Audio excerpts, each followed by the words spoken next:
Okay, recorded. Okay. Hey everyone, my name is Varun. Simone is my co-moderator, and we're very excited to present this event, Success as an IR Sub-I, a webinar presented by the SIR Medical Student Council.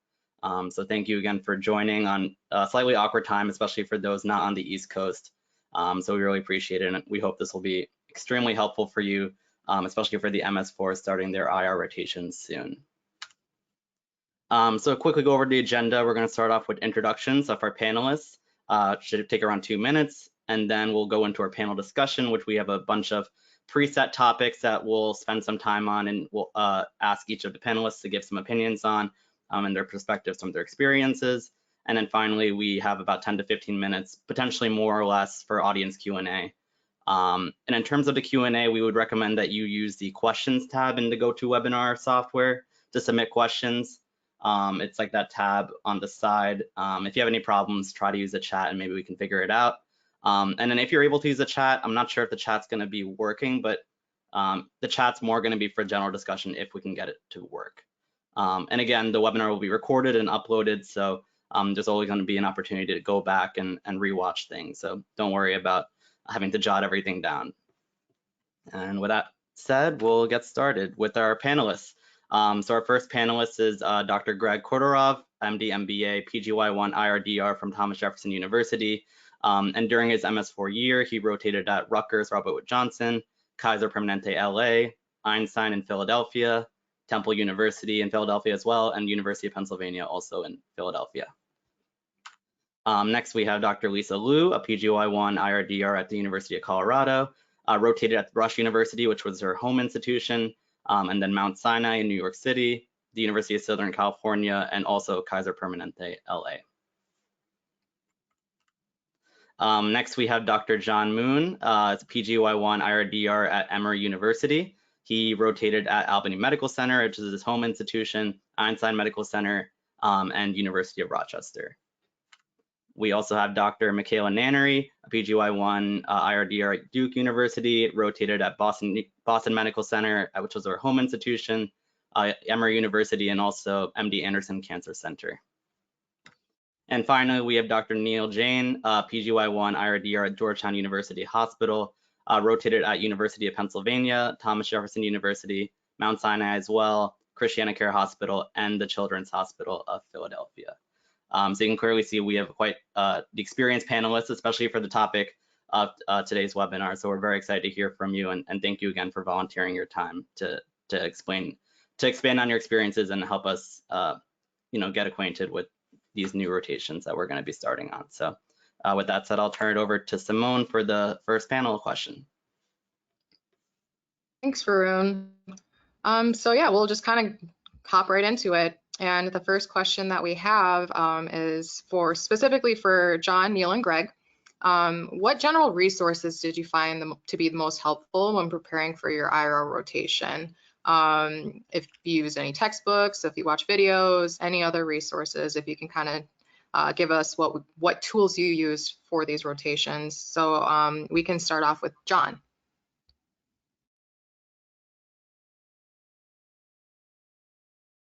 I think we should skip John for now.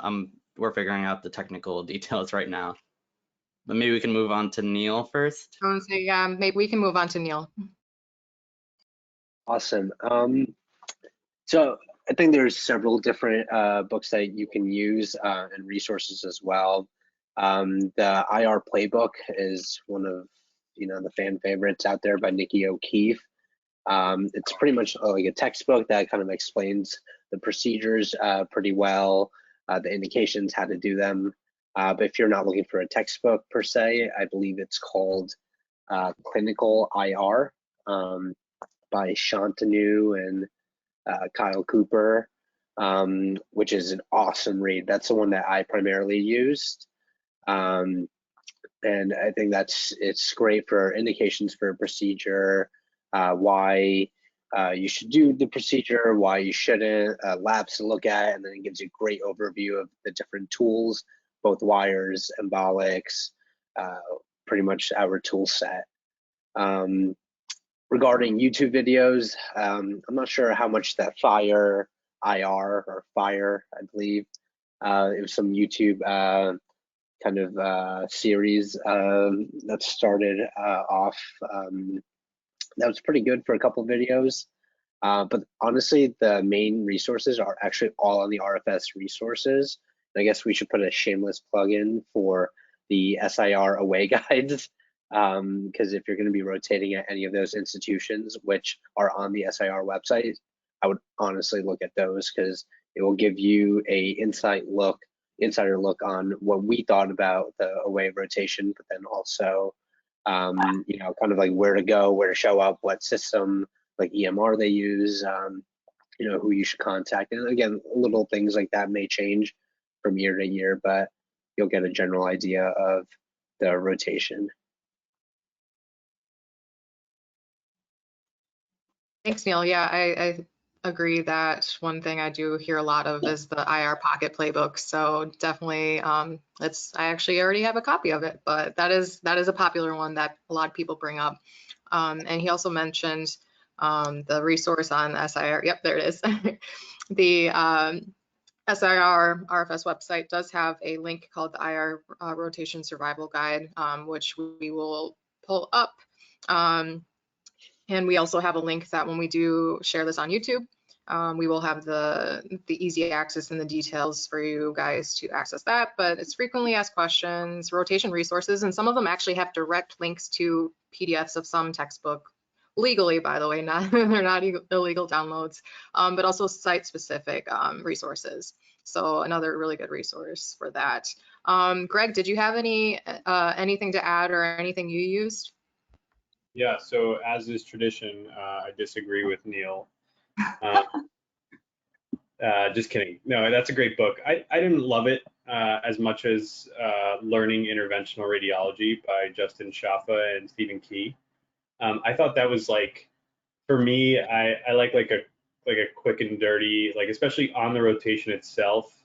I found that to be like a really useful tool when you knew you were going into a case, or if you got surprised by going into like a different room to go help out. It was a quick way to get like a sense of the clinical indications for the procedure, the steps of the procedure, and there's some good pro tips in there. So that book had just come out when all of this panel was rotating.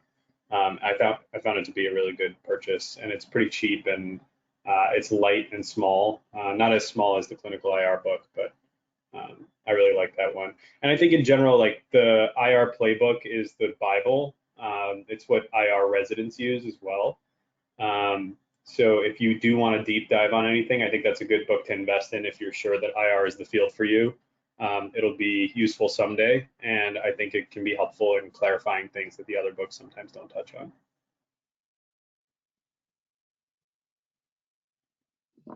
Thank you, Greg. So yeah, we might have a difference of opinions, but I think just having the broad spectrum of resources, depending on what type of learner, what type of reader you are, hopefully you guys can find some sort of resource or book that best suits you. So for the next question, I'll turn it over to Varun.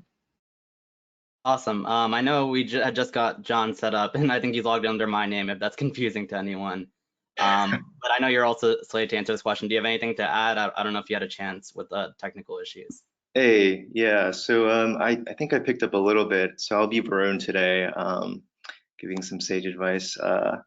But general thoughts, I mean, just you don't need to read every textbook out there, just choose one or two, know it well. I think the IR playbook was good for me just to get like a theoretical and clinical understanding of IR comprehensively. And then I personally use the procedural handbook of IR to get details on each procedure. I was pretty concerned about like the more like mechanistic operations of like doing procedures. So I went through like each procedure and tried to like visualize what I was doing from like the handbook and like corresponding that to things I would see on Google or like YouTube, and just try to understand why they're doing each thing. I think the ultimate goal in sort of your knowledge base should be reflected in your ability to consent patients, to explain the procedure, and then like, even counsel them on what to expect afterwards. But like they say, like you need to know things on like 3 different levels of complexity and like 5 levels of difficulty. Like you should be able to do that for like most of the basic procedures at the very least. And I think you'll pick up a lot of the other stuff like on the rotation.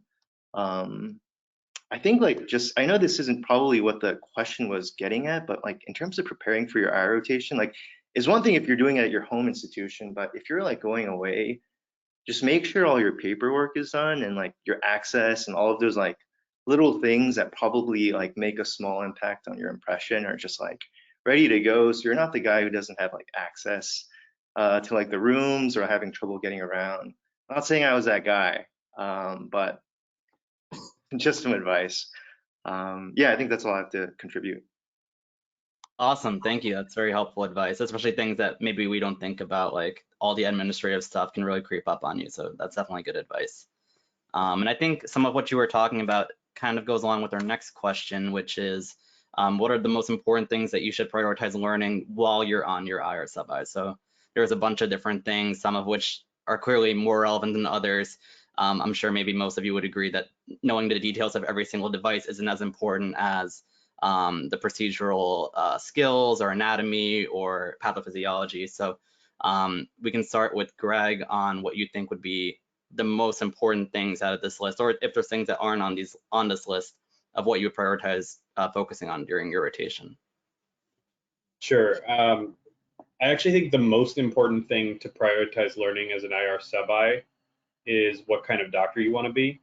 Not to get all deep and metaphysical on you, but there are many types of interventional radiologists, and you'll come across all flavors. And figuring out what kind of physician, what kind of clinician you want to be when you finish your rotation, I think that's really the takeaway. Everything on this list you will learn as an IR resident. So I wouldn't really, your fourth year is really like, it may end up being your only view of another program before you go off to residency now, especially now with the limitation of one away rotation. So picking up institutional differences, picking up how other specialties interact with interventional radiology, I think those are really like the key takeaways that'll take you through and that you'll kind of remember as an intern when you're not an IR resident. And those are really like the main, like it'll be one of the few times in your life, especially now with this integrated program, where you're stuck at one, not stuck, stuck's a bad word, but you know, you're kind of tied to one institution for all of your training. Maybe you do your prelim somewhere else, but get a sense of like what really varies from program to program, what you're looking for in a program, and what kind of cultural surroundings you want. Like, do you want to be worked to the bone and get every single bit of training and, you know, come out a rock star? Or do you have, you know, like other aspects of your life and lifestyle that are more, you know, equally or more important to you, and you want to be an interventional radiologist, but maybe being, you know, the best interventional radiologist in the world is not your top priority, and you have other life interests. So those are important things to really take note of as you learn about these other programs. Thank you. Really, really awesome advice beyond kind of the, you know, the stuff that's on the slide. It's really important to consider. So we appreciate that. So Micaela, you're next. And there's another question at the bottom. What are the expectations from attendings and residents? So if you want to touch on that or whatever you wanted to talk about. Yeah, I was going to say that I do agree with Gregg that I think this list is awesome and reflected more in the last question, that when you're going to head into a procedure or one that you're really interested in, you could use any of those awesome resources we talked about. I really liked the IR Playbook, and I also wanted to plug the SIR-RFS also has like guides to procedures under clinical resource, that if you know you're going into like a liver biopsy or whatever, they have little guides for med students that are also awesome on the SIR-RFS website. And you'll get all these things. And I think for these things, it's really basics. I mean, know the things that you should have known for step 1 and 2 about pathophys and stuff. Think about complications, think about what things might make you not do a procedure beforehand. And the one thing you could get pimped on, the only thing I ever got pimped on was vascular anatomy. So that's something to make sure you looked at literally a quick photo of the like celiac anatomy before you walk in. But otherwise, on these sub-Is in preparation, I think you can do all that kind of on the fly. You're only expected to know really surface level in terms of like wires, access, steps of procedures.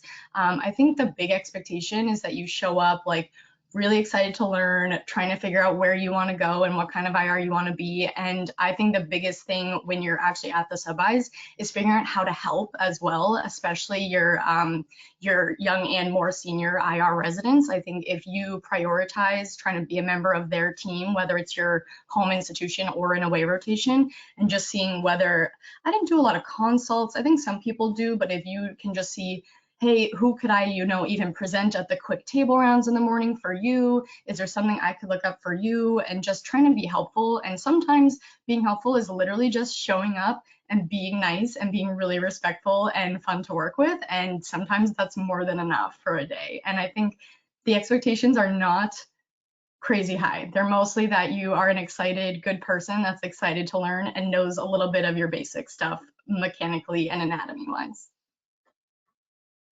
Awesome. That's really good advice. I think, yeah, we're getting a little bit into the nuts and bolts in this kind of webinar presentation, but I think ultimately it's most importantly just to be a good person and, just present your personality and be friendly with everyone, and that'll take you a long way. So, Lisa, I know we covered a lot. Is there anything else you wanted to add on? Yeah, as usual, when I'm sleep deprived, I might become very verbose and unfiltered, so feel free to cut me off if I start rambling on too long. But one thing I want to acknowledge is for all of the listeners out there, I know that you're in a more unique situation. Last year, they weren't even allowed to have any aways. This year, you're only allowed to have one. I don't want you guys to be intimidated by the fact that, pretty much everyone on this panel, we've listed like 3 different places we've rotated at.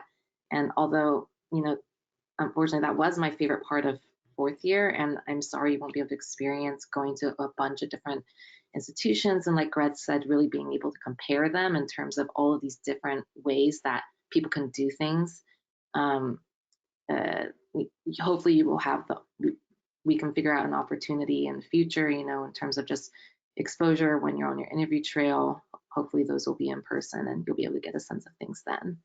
So I think the expectations, which is one of the items on the slide, is going to be a little bit different this year compared to maybe the year that we rotated, because I'm pretty sure that people will just be really, really excited to have sub-Is back.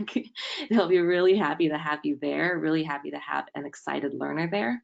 And like Micaela was saying, that really is the best thing that you can bring, is just kind of that fresh, young, you're young, you're excited, you're happy to learn about everything, even like a drain is super exciting to you type of enthusiasm that really, like, a lot of people go into academic careers for. In terms of the items that were listed on this actual slide, I know that Micaela and Gregg talked a lot about things kind of important outside of it, but I do want to emphasize not necessarily priorities, but kind of a sort of ordering of it that I think would maybe help in terms of your approach to the sub-I itself. So, there's a whole bunch of things listed here, but you could kind of group them together as like, what do you kind of need to know as the foundation for the other things, right? So, anatomy, that's the basic foundation. And, like I said, they'll be excited to have you just as a sub-I, but things that you could study beforehand pretty easily is the anatomy and the pathophysiology. And with the resources that Gregg and John were talking about in the previous slide, the indications and contraindications are also easy to read up on with those various resources. From there, I would say like those things are the basis for 3 different categories: clinic, consults, and then procedures. So, and this is kind of where the prioritizing part comes in. We've talked a lot about how much, we've studied each procedural step or tried to figure out how to anticipate each step and like be really good at those, at running the back table, which we'll also talk about later. But I really want to emphasize that clinic and consults are also a very important part of the sub-I experience. We all likely are going into this field because we love procedural things and the procedural lifestyle, but clinic is going to be the foundation of all of our practices in the future. If you're not able to be a good clinician, then you're not going to be able to be good IR. And then also, I think clinic was where I learned most of all kind of what Gregg was talking about, what kind of doctor you want to be in the future, because that's really where you see the patient-doctor interaction more so than the procedural table. So, just wanted to give a shout out to the importance of all three things, making sure to divide that time and importance equally. Especially a lot of us I know are VISLA students, so with VISLA alumni, and Dr. Vacancherry would be sad if I did not point that out at least once. That's it. Awesome. Thank you so much, Lisa. And also, I really appreciate that framework of framing the anatomy as a foundation. And that was really helpful for at least me. So I'm sure many people in the audience also found it helpful. But yeah, really great advice again. And we're going to talk about the consult service and the clinic on separate slides, so we can definitely dive deeper into that. But I'll turn it back to Simone for the next slide, which is... Yeah, so for this one, we're going to be talking about like running the back table and the wire work. So basically trying to familiarize yourself with the tools for different procedures. So this question is going to be for Neil, Micaela, and Lisa. So we'll start with Neil. So what tips do you have for students to help the team during procedures? And are there any common mistakes that students should avoid while in the angio suite? I guess I would say the biggest faux pas is losing access. Don't lose access. Actually, honestly, if that ever happens, most attendings are in the room. And, you know, funny story that I've lost an access on an away rotation on a TIPS procedure. If anyone knows what a TIPS procedure is, that needle, yeah, lost access on that. Regardless, I got an interview there, and we talked about it during the interview as well. That's how I was known. So it's not the biggest mistake, but obviously just being careful where you are, being aware of your surroundings is really important. I guess I'll just talk more about the mistakes first, because I've just seen a lot of them, or I might have done some of them. But making sure that you're, since we're on this humanism theme, making sure that you're there and caring for the patient. So if the resident walks out to go put in orders, it doesn't mean the procedure is actually over, right? Help like the team out, put the like, you know, have be there to transfer the patient. I know there was at times where we went to go grab patients, like offer like from the floors to speed up the room turnover. So kind of be helpful in that end, and don't take the back seat on things that aren't just procedural.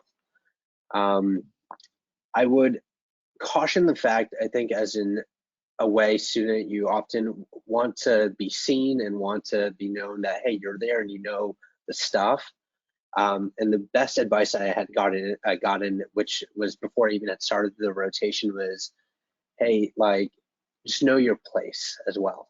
You know, like, don't be too over aggressive where you're like, oh yeah, so let me just put this wire right. You just want the amplats right in 018, like, okay, like you don't have to just like just spill out knowledge, like, you know, you're not like, if it comes up in conversation, that's great, but don't try to just have verbal diarrhea of facts that you know. Tips, running the back table is obviously very important. Wire work, I'm on my IR rotations right now, and I'm figuring that out right now. Simple things as like ports and lines. So, and the first thing they've told me is like, it's a 6-year program. So don't be expected to know, like, you know, be like a master at this. So as a med student, you're not going to be expected to be a master at, like, you know, putting ports or lines or paras, thoras. So how you can be helpful is just having things prepared, having catheters that are flushed, having like pin pulling wires, kind of being that second hand or right hand man to the resident fellow who's doing the procedure. And overall, again, I think you should have fun with the procedures. Like, don't, like, again, it's an away rotation, but like, you know, just have a good attitude. Like, don't be shy to ask questions. You know, it's actually better when it's to taking the back seat and just asking, like, oh, why are we using this? Why are we doing this? And that's a good way of like kind of showing what you know, but not being like, oh, let me just grab this wire. And oh, and then last bit, the best scenario would be that you and the fellow or resident can go into a room and do the procedure without talking. Because that means that you've like in a way mastered like you know what comes next. You're just like, he's not like, oh, go grab me something.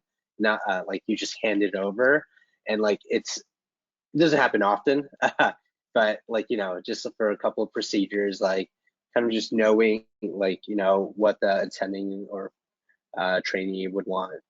I think it's pretty important. But have fun, guys. Thank you, Neil. That was really good advice, especially, you know, trying to, as a med student, trying to show that you know stuff, but not, yeah, just throwing out stuff and trying to show off, but taking the back seat. So that's actually really good advice. So we can move to Micaela next. Do you have anything to add?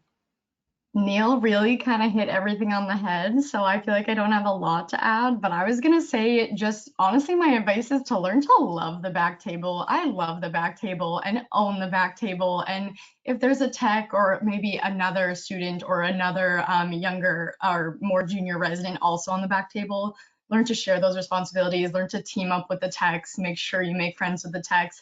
The more you like make friends with those people and show them, you can trust me, I'm not gonna drop your wires off the table. I know which ones need to stay, you know, wet and which ones can stay dry. I know how to like wrap one up so it stays on the table. I will keep your syringes full. I'm so excited to be back here. A couple times I had attendings be like, you know, Micaela, I'm sorry that you're here in July and I'm really trying to get all my new fellows up to date and I know you're only on the back table. And I was just like, man, I love the back table. Leave me on the back table. I will own this. Like, you let me know if you need anything, and I'm just going to keep all these things full and these things flushed, and you let me know, and I'll try to come up with like 1 or 2 good questions while I'm just watching and just like doing my thing in the back. And then just talking to the techs from like behind them. I think they love that. They love knowing that you're back there like making friends, that you are helping the tech out when they need somebody to grab the sterile thing out of their hands. Like, I love that role, and my advice would be to definitely learn to love that role as well and make friends with all the people in that role. Yes, that was that's I think you also hit the nail on the head in terms of loving the back table. Just from a lot of experience and what I've heard from people, especially as medical students, that's pretty much where we're going to be at most of the time. So learning to love it and learning from it. So yes, that basically the techs are our best friends who's kind of basically going to kind of teach us any and everything we need to know to help make the procedures smooth, so we can basically do what Neil said, in a perfect world, have a procedure where everything's silent because you know what to grab next and where everything is. So I definitely agree with that. Lisa, do you have anything to add? Well, so Micaela really hit on like the big nail on the head that I wanted to add. So essentially the number 1 rule that I felt like I need to keep in mind at all of my away rotations and even, you know, my home rotation, because it's still, you know, a different place, a different arena, is you are a guest in the home of these scrub techs and nurses who have worked here for years, you know, so be respectful. This is their home. You would not trash their home. You would not be disrespectful to somebody in their home. And you might make some really good friends along the way, as well as some really good teachers. You know, your first teachers are going to be the scrub techs and nurses. In general, kind of talking about that beautiful magic moment where, you know, you do a procedure without words, is just all psychic, essentially. There's, you know, that's not going to be something you're going to get right away. Don't freak out if you don't. That's something that, you know, a lot of us got, you know, not even on our first IR rotation. So, and you guys are limited to 1 or 2 official ones at least. Hopefully you may be able to figure out some sort of shadowing thing informally. But so at first, you know, the main thing, make sure to ask yourself, like, why are we doing this procedure and how? The big picture stuff. Then you start to kind of go across like, okay, so, oh, like, what are the steps to these procedures, right?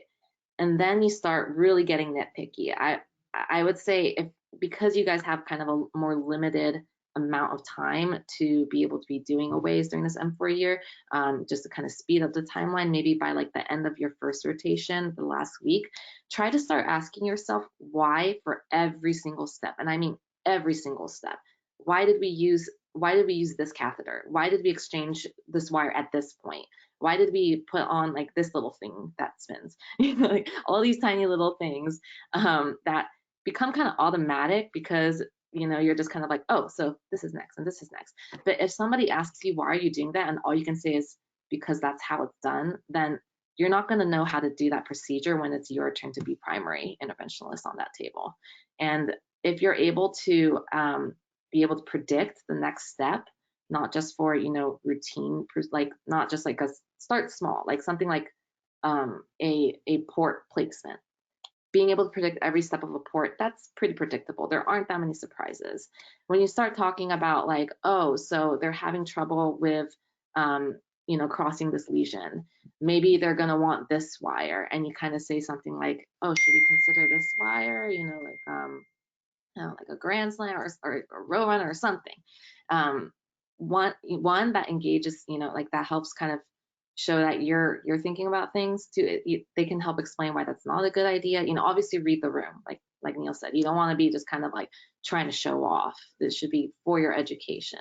Focus more on your education than being like a likable personality, if that makes sense. Like try not to focus so much on pleasing people, but on genuinely being excited about learning. Yeah, this is the part where my sleep deprived brain trails off. Essentially, yeah, just like you want to be able to actually predict every step for when you actually have to be the primary interventionalist, because that's when you start to prove to them, oh yeah, I'll start letting her do more stuff. When you can prove to them that you're actually thinking that way. Oh, and then if you don't know how to prep something, don't do it. Just ask how. There is no shame, and you would rather just ask how than ruin a like $1,000 piece of equipment.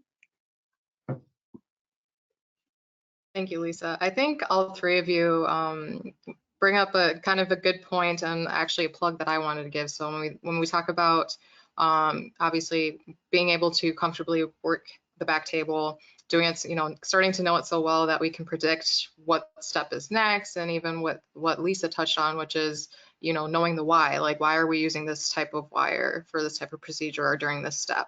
We have a link posted on the slide, and again, the link will be posted in the description when we post on YouTube. But it's a link to this paper called the IR Suite, and it's a primer for trainees. So basically, it's the very basic equipment that is used regularly for many procedures. So it'll go through like what is a wire, what is a sheath, what is a catheter. They even have pictures of it, describing the Seldinger technique. Even with the wires, are like, these types of wires are commonly used for these types of procedures. And it's just a very broad and basic, like introductory level of paper of for using the different types of tools. That was actually given to me by a different resident, but I thought it was extremely useful. So again, the link is here on the slide, but we will post it in the description for you guys to take a look at, and just, like I said, just have a very broad and introductory knowledge for some of these tools to help prepare. And I'll hand it off to Varun for the next question. Awesome. Thank you, Simone, and thank you to everyone for all that great advice. I believe the next topic is the consult service that has been alluded to by some people on the panel. So the questions are, what did your participation in IR consults look like while you're rotating at these different institutions? And I guess it depends on the different institutions, but was your participation expected or something you had to advocate for, or just more information about that process? And then what advice do you have for students who are helping with the consult service to best help their team with consults? And I think we'll switch it up and start from the bottom now, so we can start with Micaela. Okay, so at my away rotations, I didn't formally do consult service. I think I could have asked to do it, but I went to two pretty big institutions that were doing such a variety of procedures and had such a variety of trainees on at one time that I just kind of like threw myself into getting to know everybody and mostly like learning from them in the procedural setting, and then shadowed a few days in clinic. So I didn't so much join the consult services on my aways. I did a little bit at home at Boston Medical Center. And at Boston Medical Center, I would say I was mostly just, running up to see what the patient looked like. If they were stable, could they wait, could they not wait, had they eaten that day, and had they gotten any blood thinners that day. And so it was kind of a base, I was used as like a basic screener on the consult service at home at BMC, which worked very well for me too. I think in terms of kind of things outside of the procedure worlds that I did take a role in at my away rotations was the morning table rounds in at my home institution, that they would talk through what the patient's scheduled for, why, what the plan is, and those things like how long have they been NPO and off of blood thinners, what's their INR. We would do that. So I would take like maybe a whole list of one room's procedures for the day and present all of their plans and procedures for the day. And that would be my role of kind of chart digging and helping the team get organized. And that I think was kind of expected. So being able to do that and kind of, it's basically like a surgery morning presentation, but even like more to the point and oriented around the procedure. So I think it's just some good organization and understanding their expectation makes that pretty straightforward to do. And if you could kind of just do those quick presentations with some confidence, they really appreciated that you helped them think about their day that way. I do think that joining a consult service at one of your ways would be an awesome experience, one that I didn't do much of. And I think I'll turn it over to my colleagues who maybe did more of that. Neil or John, did you have a different experience from Micaela? So no cigar on my end as well. There's out of all the places, actually none of them offered or expected us to do consults. I think I asked at one of them, and the only thing they said it was that you can help with the drain checks, which I thought was pretty important too. A DR resident was running it, and I would show up there early and just check all the drains and the outputs or midday and write all the notes. So I guess I would also say that right now, if there is like a drain check opportunity, I would do it just so you kind of know what to look for. And then also, if you're helping a DR or a non-IR resident out, like help them out. Just because they're not IR doesn't mean that they can't, in a way, have your back, support you in any way. So, just be helpful for the entire team and the patient. I guess I can tell you from the other end I'm on. I was just on consults about a couple weeks ago on IR, and what I would be looking, or what my attendings and what I would want to know is why the procedure is being done, right?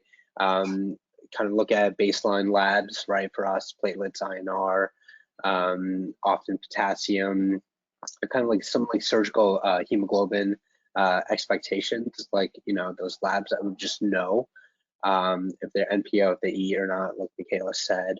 And all this is actually written on the first page of that clinical IR book, which is awesome. So the first 2 pages just talk about an IR consult. Just kind of like knowing those things and having looked at the image is like a huge plus, right? Obviously, like you won't know exactly, and oftentimes I don't, as a PGY-1, not have gone through diagnostics. But what I do is I go talk to the residents or more senior residents and ask them, hey, what am I looking at? So just, again, being curious and all. But hopefully John can shed some wisdom on the consult service. Oh, guys, come on. Just kidding. But I do have probably a little bit more, at least for my rotation at Albany Medical Center. I would say that I spent the majority of my time on consults at the beginning and towards the end doing more procedures. But the idea was that, and what was stressed to me by my clinical preceptors was that consult is probably one of the most important things, to know how to do. And it all kind of falls back to what we were talking about earlier, like all those books and having the appropriate knowledge base and knowing how to apply it and developing a clinical threshold for when to intervene or when to not. Is this going to be therapeutic? Is there a benefit for the patient? And so you have to make all of these decisions. And, I think at my institution, initially I began rotating with the junior resident or the fellow.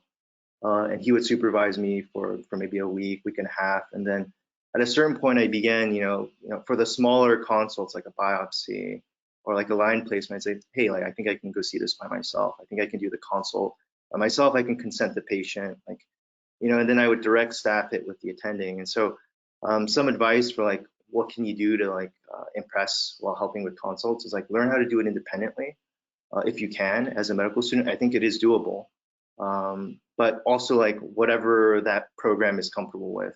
Maybe they're not comfortable with a medical student doing all these things. But if you develop those relationships, show that you're able to do it, show your strengths in working the consults, I think it's certainly something that can be the highlight of your rotation. I think things to be careful of, just like be courteous, be professional in your interactions with other services. And no matter how comfortable you get, like remember that you are still a medical student and there's like a vast amount of knowledge that you still are not aware of. And different attendings have different thresholds for doing or not doing procedures. So don't make promises like to anyone ever. Say that it might happen today, we may do this, but I really need to finish, staffing this with my attending. Write notes, like notes. Be on top of them if you can, like Neil was saying, like doing that can really offload the burden that the team has to deal with at the end of the day. And if you're doing anything to help the team be more efficient and more on top of the tasks, then you're being an effective team member and ultimately advancing patient care. I think my last thing is that there are a lot of sick people in IR, and sometimes we forget the psychiatric component of does the patient have capacity to make some of these decisions to consent. Just keep that in the forefront of your mind as you see some really sick patients. I think it's something important that we often overlook. Happy to field more questions if people have them about the consult service. Thanks so much, John. Yeah, I appreciated what you said about the graduate autonomy, but also not to go too far and still remember that you're a medical student and be humble in that. So really appreciate all your points. So we'll move on to the next slide, and I'll pass it back to Simone. All right, so next we'll be talking a little bit about IR clinic. So a lot of people actually don't realize that IR does have clinic days. So, seeing a patient preoperatively, getting to know them, their history, if they're a candidate for a procedure, if so, what type of procedure, and of course, following them postoperatively. And the amount of clinic IR varies by program, especially with IR residency being such a new thing. So it's not really standard, so it varies by program. So this question is going to be for John, Greg, and Lisa. We'll start with Lisa, but did you participate in any IR clinic during your rotation? If so, how long was it, and what tips do you have?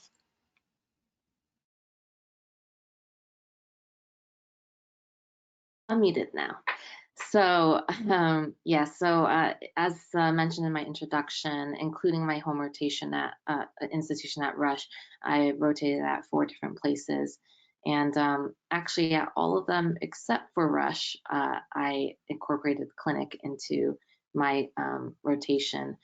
Sinai and Kaiser LA very strongly had it integrated into their own curriculum for the sub-I. USC, there wasn't so much a curriculum so much as go 1 day a week type of thing as it would be for Kaiser LA or for Sinai, but it just kind of would happen naturally during the flow of the day as you're following around the fellows. And then Rush, Rush was the very first rotation I did, and in hindsight, I wish that I did actually request more time or just took the initiative to go to clinic myself. At that time, it wasn't incorporated yet into the fellows training so much as, but now that's actually changed. So at least last when I spoke with the Rush people, they're changing all of that. They're making a lot of changes because IR residency is such a new thing. It's constantly evolving and also that's IR's way to always kind of look at how to make things better, right? So what I mentioned before is clinic, I think, is really where you can get the best sense of what kind of doctor, and especially what kind of IR doctor you want to be. In fact, one of the moments that really kind of cemented in me, this is what I want to be, was seeing like following around the IR attending and going to various non-procedural things. So not just clinic, but also like tumor boards, and seeing them interact with interdisciplinary teams to discuss what is the best possible care for this patient. And that's what it comes down to. You know, we're not, you know, just trying to like push RVUs, although of course, you know, the business of IR is always something that we have to learn as well. But in the end, it all comes down to what is the best for the patient. And in order to know that, you need to know all the things, or you need to know clinic, you need to know consults, and you need to know procedures. So that was why clinic, in my opinion, was one of the most important things. If we don't have the long-term follow-up, then we're not going to grow as a field. So clinic, honestly, in terms of like impressing in clinic, it's kind of the same as any other rotation, honestly, in medical school. You know, you pick it up in your own way, what the attending feels comfortable with you doing.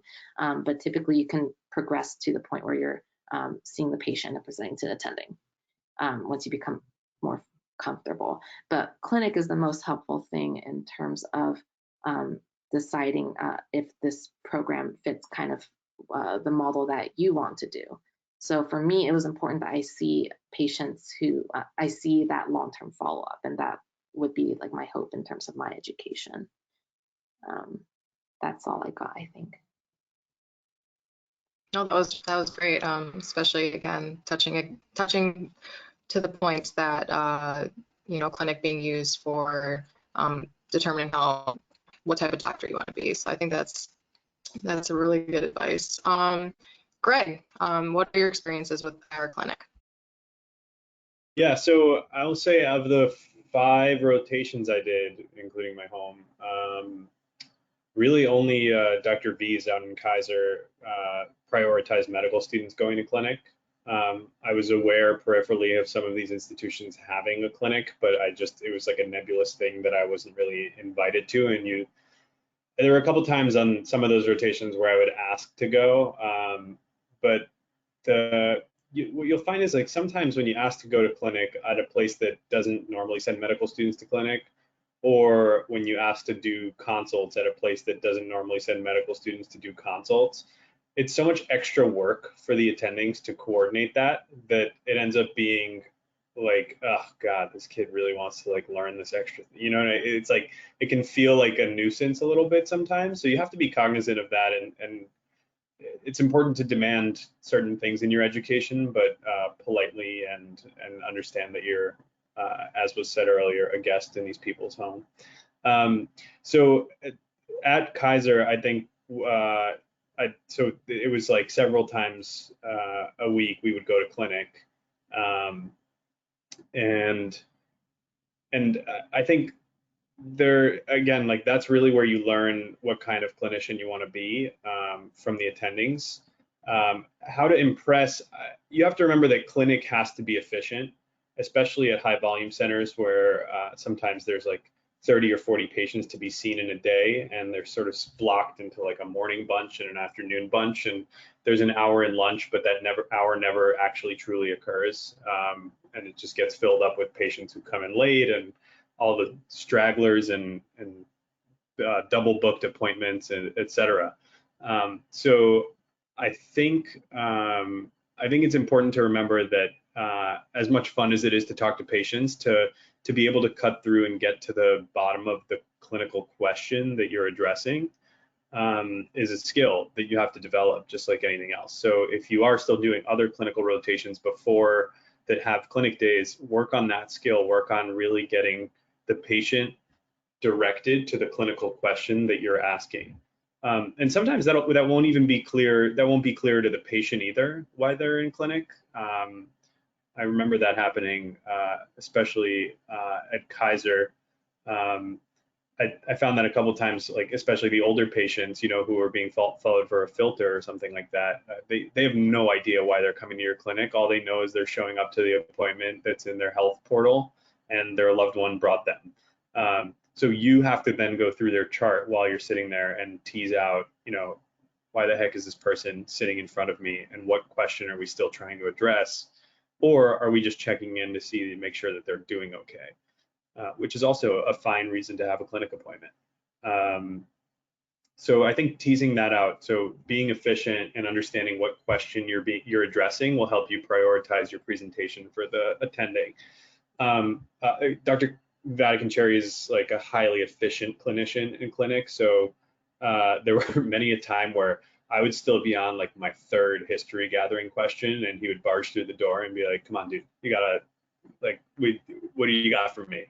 And that's a useful experience too, to know, like you didn't quite make the efficiency cut that time, and you're like, you gotta kind of like reprioritize and think through things a little bit quicker. And sometimes it was just purely for efficiency's sake. So not that like you necessarily needed to be quicker or that you weren't doing a good job, but just Dr. V like quadruple books every appointment slot, and then they all show up. So, which is a great experience. I guess that's all I have to say about that. Thanks, Greg. That's good about giving the advice of being efficient and kind of getting straight to the point. And I'm glad you had a really good IR clinic experience with Dr. V. I feel like that probably comes to no surprise, as many of us who are familiar with Dr. V and how invested he is with student education. And John, what has been your experience with IR clinic? Hey, yeah, so I did not, so of the 3 places I rotated at, I did not participate in clinic at Albany Medical Center. But then I was able to sort of tailor my experience at my subsequent rotation at Einstein and requested that I have some clinic time. So once a week, I would follow the attendings to their post-op clinic. It was once a day for 4 weeks, so it was really nice. I think going back to kind of what Lisa was saying about everyone having 1 rotation this year, I would definitely seek it out during your 1 rotation, because it's such an important part, once again, of like your experience and like understanding the field, like both consults, like doing the procedures in the room, and then like getting clinic time, if you can, right? But always also being cognizant of like, are you really like messing with efficiency in this like well-oiled machine that is the IR clinic or the IR back table or whatever it is. I would say that my general experience was positive in that you get to see the whole spectrum of disease, especially from like the post-op perspective, like, what, and this, I'm gonna sound like a broken record, but it always goes back to like your base knowledge, like that's gonna really help you be efficient. What you look for in a post-op like MMA embolization versus a UFI versus a PAE is going to be vastly different. And like the way you tailor your questions in that 5 to 10 minute interview, if that, are going to like vary vastly. So know your stuff. I mean, I can't emphasize that enough. But also like when you're reviewing charts, you may, if you do have the benefit of like looking them up the night before or sometime that week, like review them as you would like a medicine H&P or a medicine patient, but like present them with the succinctness of a surgery presentation, and then make that, same for your interaction with them, like be brief, be to the point. And if you notice something like that's outside of your scope as an IR, like don't just ignore it, like bring it up. If they've been hypertensive like for the last 3 months and their next like primary care appointment is like half a year away, maybe you can do something to help them out. I think that's just taking care of the patient. But I think those are my advice to try to like at least not get in the way during clinic.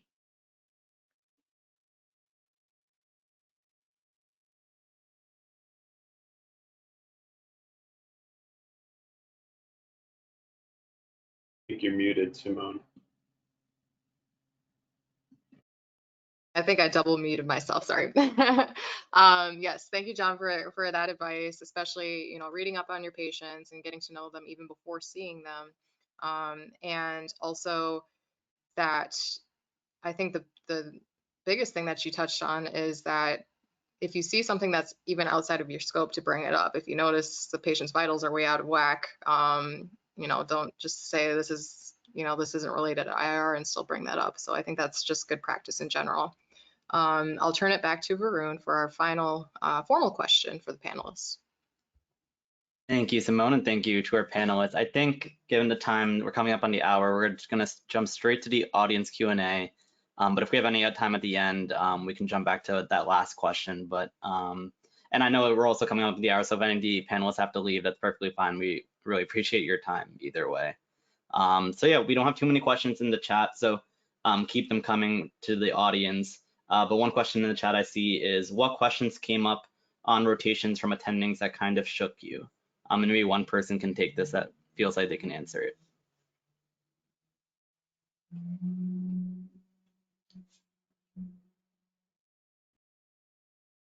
This is a pretty unshakable group. I don't know. All of them. No, kidding. I don't know if this question should, I guess maybe a little bit, because like I said, a lot of the times people are just happy to have a young, excited person there. So honestly, I feel like I didn't really get pimped that much on IR rotations. Like they kind of, like Micaela was saying, they kind of know that this is stuff that you don't learn like routinely. So you're learning it now. But Dr. V knew that his rotation was my last rotation. It was in December. I'd already been through 3 rotations. So, you know, right off the bat, he's like, Lisa, tell me, what clinical studies are there that, you know, look into PAE? And I'm like, all right, let me try to remember. I'll be honest, I don't remember right now after a year of surgery. Back then, I think I gave it a good shot. I listed a couple of clinical trials. And yeah. Awesome. If any people might ask about anatomy, that would be like the only pimping question I really got.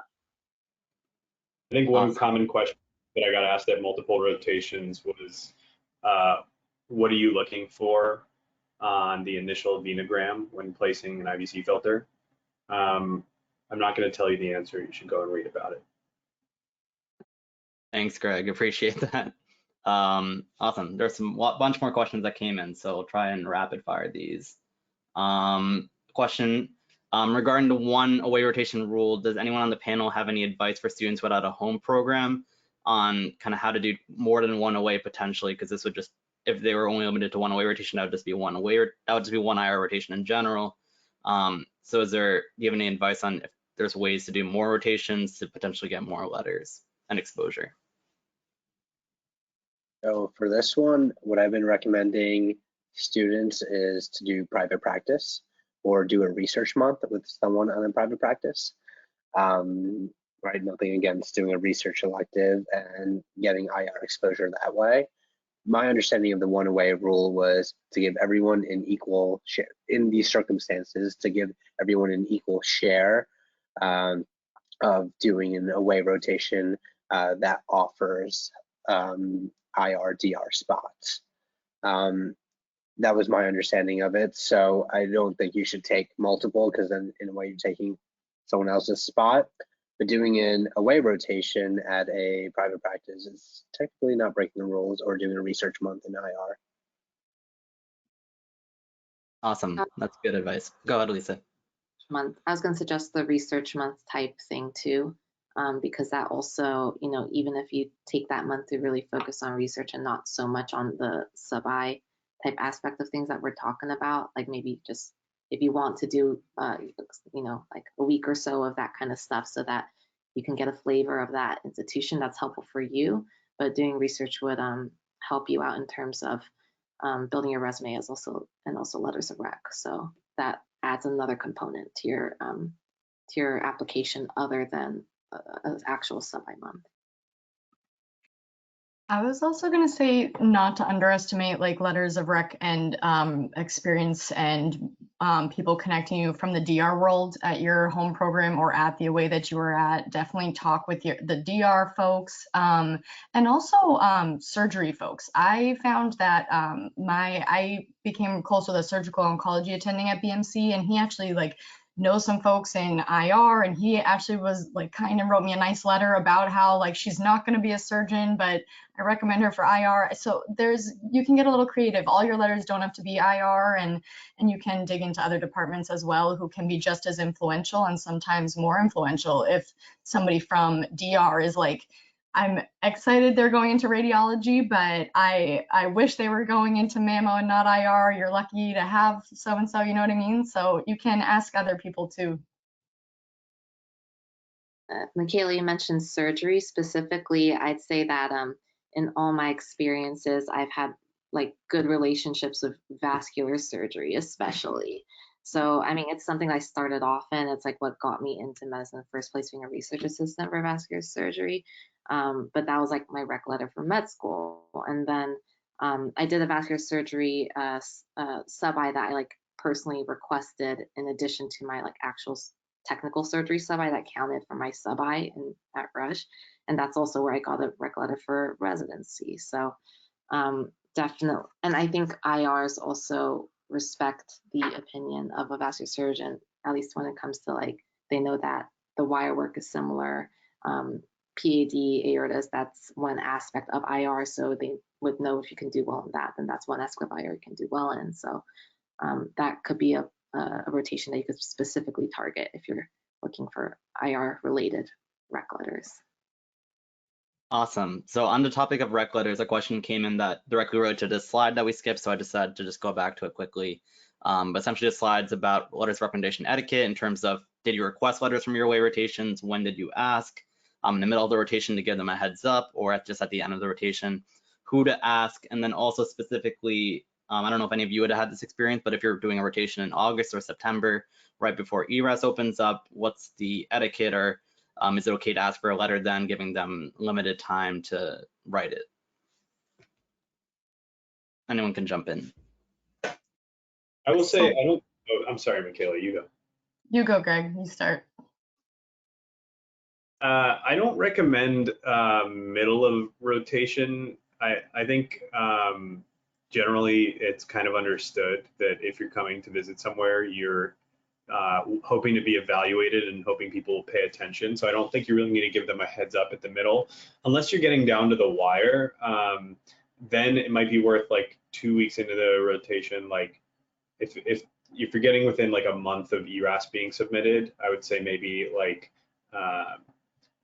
considering like sending an email to whoever is the PD or whoever you know best there and being like, hey, can we meet and just kind of discuss what I'm doing well, what I'm not doing well, have like a formal meeting set up to discuss those things. And then at the end be like, I just want you to know I'm kind of like, I'm hoping to get a letter of recommendation out of here. Is that something that you think you'd be able to provide? And like, and always, always, always ask whoever you're about to ask for a letter of recommendation if they think they can provide you with a positive recommendation.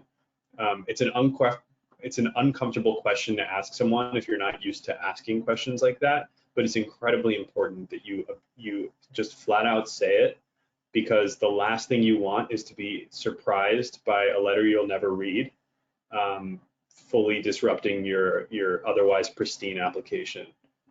Which is not to say that I had a pristine application, but just that's sort of what I want to throw out there. And then the other thing I'll say is that you don't have to request a letter from every rotation. So if you have a bad experience, or if you feel like maybe I just didn't quite shine, no one will be the wiser if you just skate by. So that's also fine. I was gonna say that I am somebody that hates asking anyone for anything that's gonna make them have to do any work on my behalf. So I was so uncomfortable asking for letters of rec, but like Greg said, you just like have to do it, and you have to say the things like, you know, compliment them, be like, I respect you so much. I really value your opinion. Do you feel like you could write something positive about me for my application? Do you have the time and the, you know, bandwidth to do so? And if so, I can, you know, send you whatever you might need to make it easy on you. And I just like would practice that, like hype myself up and ask it to the people that I over time figured out were the people that were best for me to ask it. I did aim to get one from both my away rotations because I just did the 2 away rotations.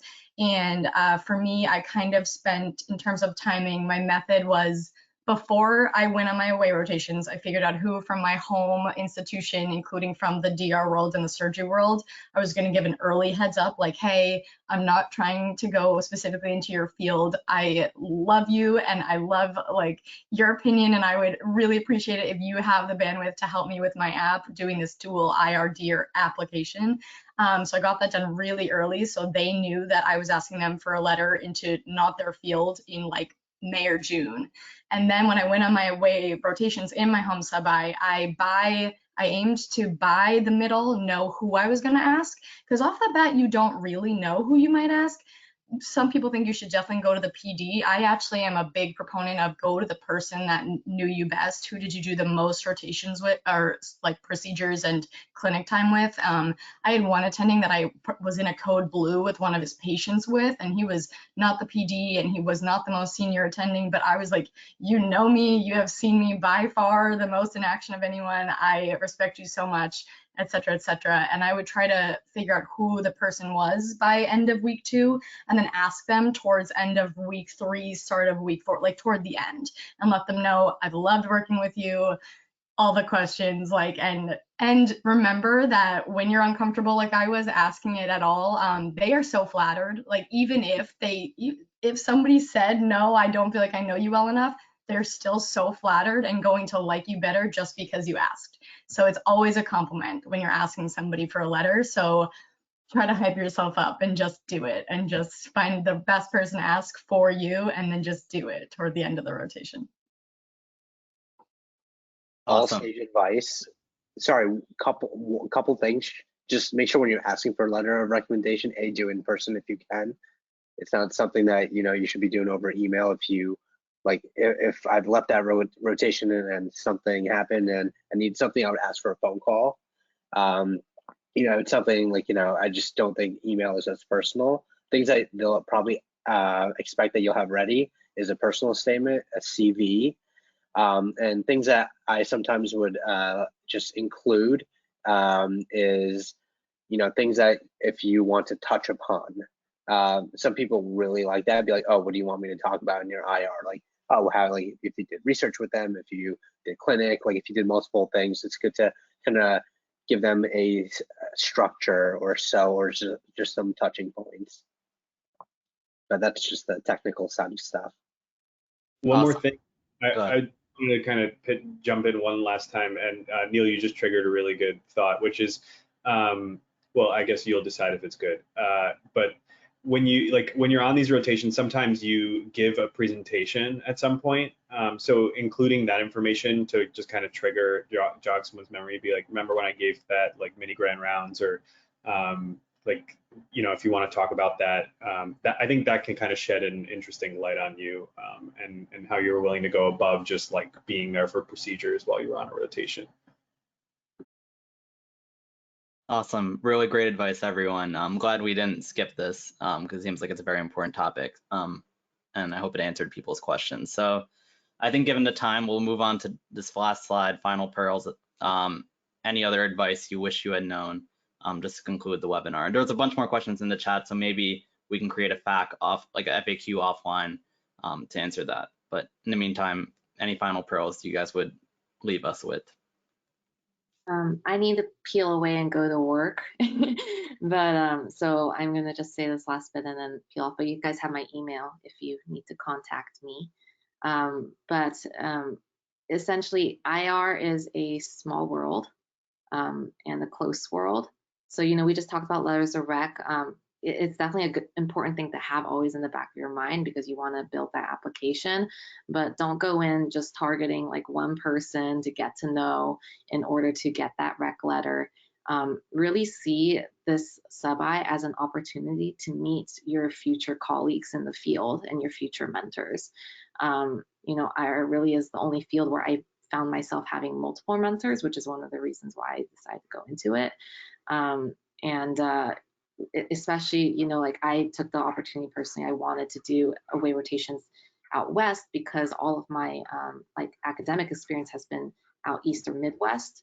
So that allowed me to kind of start getting to know people more in the West IR world. So things like that. You're going to meet these people at conferences, hopefully once conferences are back in person. I'm really excited to see all of your faces in person soon, hopefully. All right. Thank you again for the invite. You guys can talk after I leave about if that advice was terrible or not. Thanks so much, Lisa.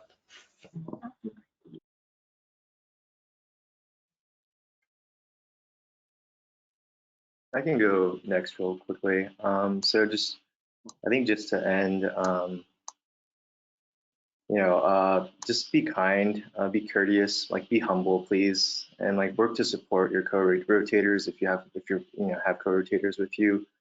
And ultimately, I think while impressing people is like, you know, certainly something we all have on our mind. Like, if you do your best to advocate for your patients, I ultimately think you'll do right by everyone, including yourself. That's all I got. If you have any questions, feel free to reach out to me. Contrary to my name, I am not Varun Danda. Yeah, emails are welcome. Thanks, guys.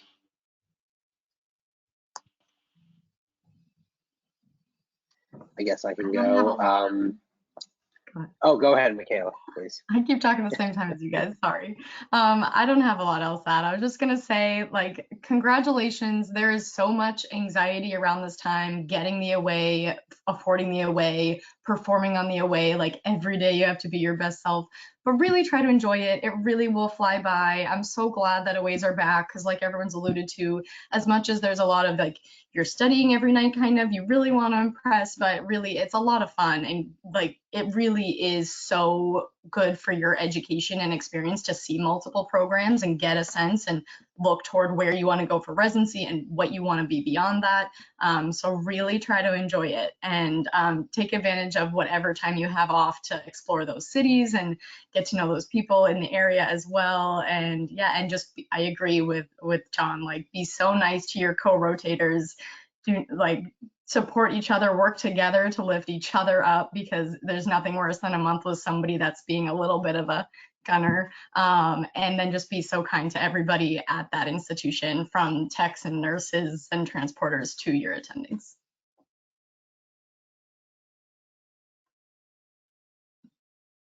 Greg, let me know when you're going to speak so I can speak.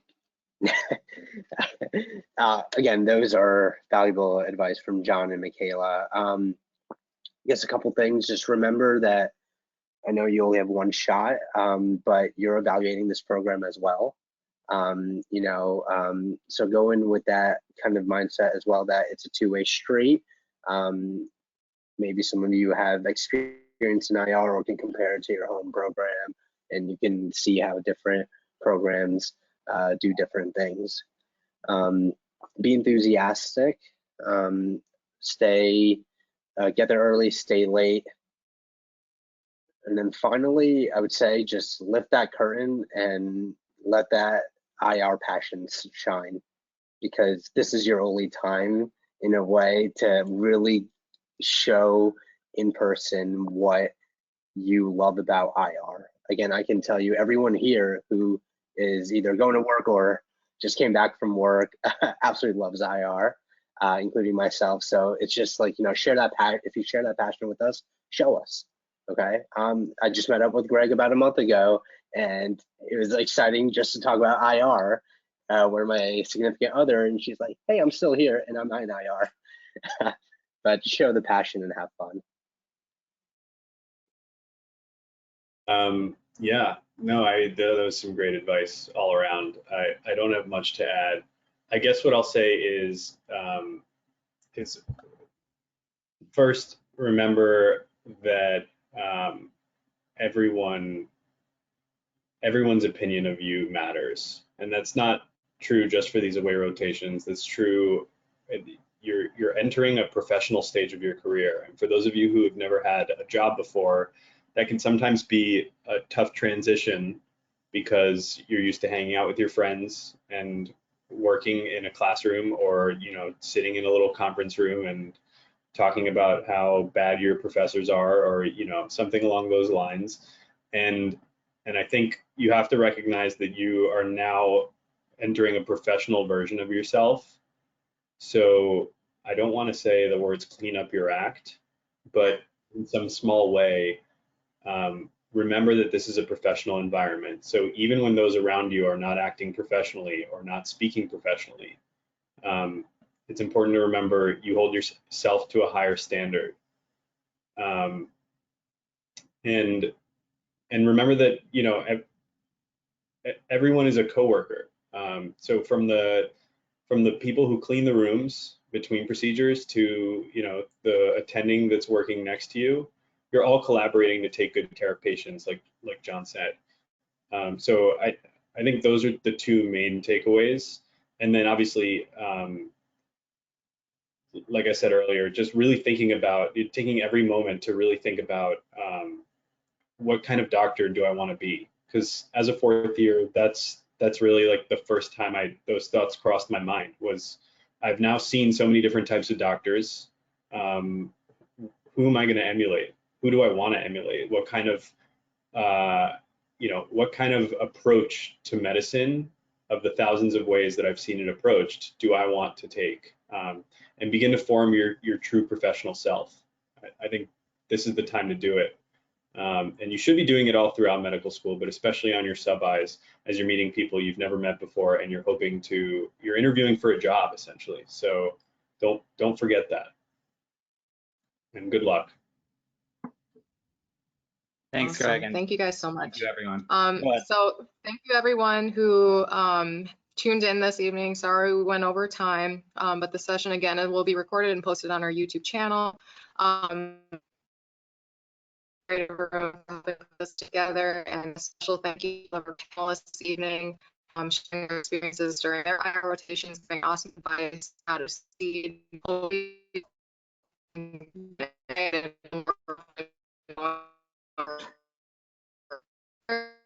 Simone, I think you're cutting out a little bit for us. I'm not sure if everyone else sees that. I think so. Sorry. Okay, I think you're back. Okay. Do I need to start over? I think Are we you're okay? Yeah, just continue. Okay. Yeah. Yes. So again, thank you to our panelists for sharing their experiences, and we hope that you gained a lot of insight and feel more confident and prepared going into rotations fourth year. All of their emails are listed on this slide, so feel free to reach out to them at any point in time. And yeah, thank you all again for joining us. Enjoy the rest of your evenings and good luck with fourth year. Thank you for having us. Thanks, everyone. Good to see everyone.